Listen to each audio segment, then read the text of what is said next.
I nderuar kryetar Kaklamanis, të nderuar kryetar, të nderuar kolegë, të dashur pjesëmarrës, zonja dhe zotërinj.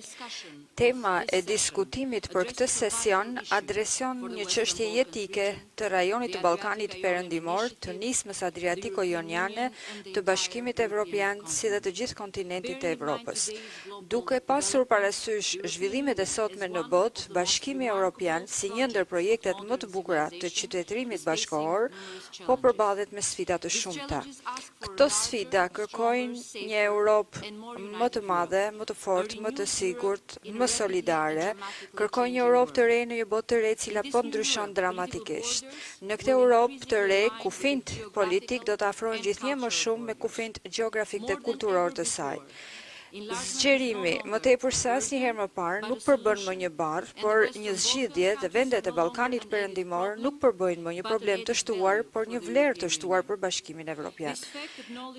Kjo e vërtet e pranuar më herët prej vendeve tona, po pranohet tashmë edhe nga institucionet evropiane dhe nga vendet anëtare. Zhvillimi i samitit të 6 të Komunitetit Politik Evropian në Tiranë, i pari samit që mbahet në një vend të Ballkanit Perëndimor dhe në një shtet antar të nismës adriatiko-joniane, rikonfirmoi rëndësinë e rajonit dhe angazhimin e Shqipërisë ndaj projekteve tona të përbashkëta. Të nderuar miq, në 11 maj Shqipëria zhvilloi zgjedhjet parlamentare, të cilat rikonfirmuan shumicën qeverisëse, madje me një rezultat më të qartë dhe më solid se 4 vjet më parë. Por më i rëndësishëm dhe më domethënës se rezultati është fakti që shumica qeverisëse u rikonfirmua për shkak të planit të qartë për perspektiven evropiane të Shqipërisë. Ne kemi vendosur si objektiv strategjik kombëtar antarësimin e Bashkimit Evropian brenda vitit 2030 dhe përfundimin e procesit të negociatave teknike brenda vitit 2027. Tashmë ky objektiv është ndërruar në një plan të dakordsuar me institucionet evropiane, Parlamentin Evropian, Komisionin Evropian, si dhe ka fituar mbështetjen e vendeve anëtare. Këtë mbështetje kanë shprehur Presidentja e Komisionit Evropian von der Leyen, Presidentja e Parlamentit Evropian Roberta Metsola, Komisionerja Evropiane për zgjerimin Marta Kos, si dhe na kujton se sa larg kemi arritur.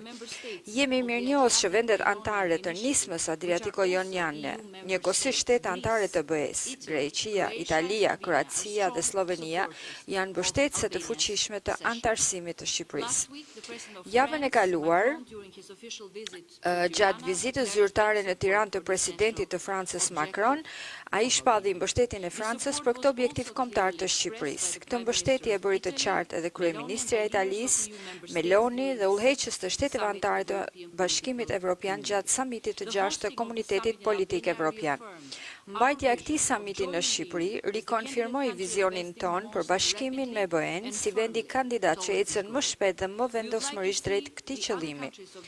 Do të dëshironim që dhe vendet e tjera të rajonit avanconin në këtë proces për sigurinë dhe mirëqenien e të gjithë popujve tanë dhe të mos pengohet nga vetot apo çështjet e tjera. Shqipëria ka vetëm një plan drejt destinacionit të saj të ardhshëm dhe ky është Bashkimi Evropian. Antarësimi në BE gëzon një mbështetje të fuqishme popullore. Sondazhet tregojnë që rreth 95% e popullsisë në Shqipëri mbështet antarësimin dhe kjo e bën Shqipërinë vendin më pro BE-s në Evropë. Antarësimi në Bashkimin Evropian ka një mbështetje të plotë dhe konsensuale në kuvendin e Shqipërisë. Ka raste që parlamentarët shqiptar mund të mos bien dakord as për orën apo për motin, por për të ardhmen tonë evropiane, të gjitha partitë politike dhe të gjithë deputetët e kuvendit të Shqipërisë jemi dhe do të jemi në një mendje. Ne kemi qartë që antarësimi nuk është një dhuratë, as një zgjidhje pragmatiste gjeopolitike apo për shkak të konjunkturave ndërkombëtare. Jemi tërësisht të vetëdijshëm që ky është një proces i bazuar në merita dhe po punojmë për të gjithë kapitujt e kriteret që të garantojmë mirëqenien dhe demokratizimin, sundimin e ligjit, konsolidimin e institucioneve demokratike, pavarësinë e degëve të qeverisjes dhe konsolidimin e një sistemi drejtësie të pavarur. Brenda një kohe të shkurtër, progresi, siç njihet nga institucionet evropiane, është shumë i madh, madje i vrullshëm dhe me një shpejtësi të pandalshme. Shqipëria fitoi statusin e vendit kandidat në vitin 2014 dhe në vitin 2022 ka filluar mbajtjen e konferencave ndërqeveritare me Bashkimin Evropian për çeljen zyrtare të negociatave.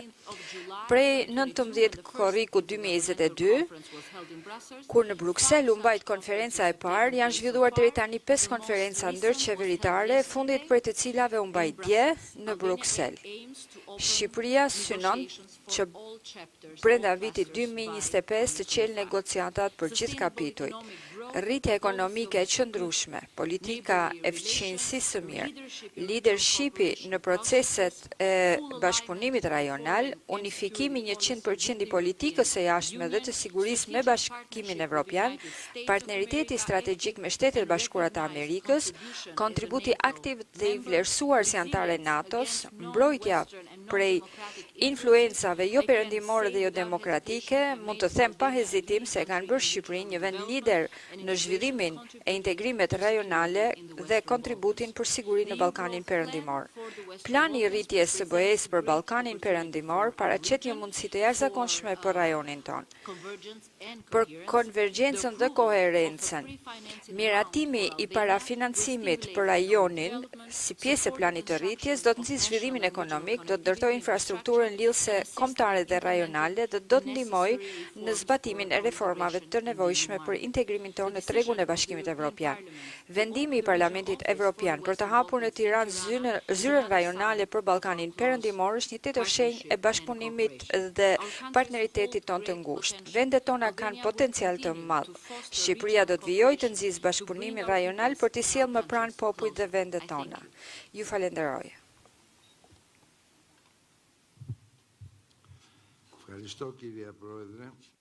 Thank you, Madam Speaker.